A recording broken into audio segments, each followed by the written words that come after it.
powerful, and amazing. I'm expecting to be challenged, strengthened. I would say that this conference definitely goes head on, and it challenges every man at wherever you're at in your walk with God at the level that you're at. So I'm looking forward to being in a service with men.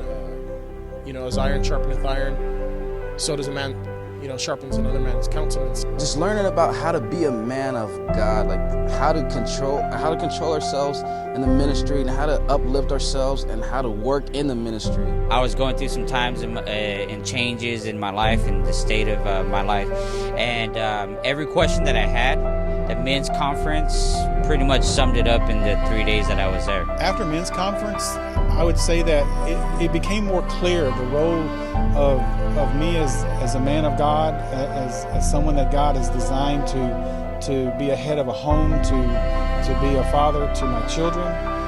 It really helped me to focus on my responsibility. It gave me more clarity role of who I was as a man, and in what it is that I was really responsible for. And being a man of God really changed. Those things were defined for me. But we're the priest of the home as well as the prophet, pointing the family in the right direction and preaching the word of God to our families. We're constantly being challenged to grow. We're constantly being challenged in new areas, different ways to look at certain scriptures that we may have read 10, 20 times. Let God speak to you.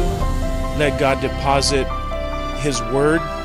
Every little seed that God plants inside of us, it's a miracle waiting to happen, waiting to flourish, waiting to just explode inside of you. And let that word grow, and let it bless others. Don't keep it for yourself. Take everything you can in this conference, but then share it and live it, and you'll see God use you in a mighty way. Must see.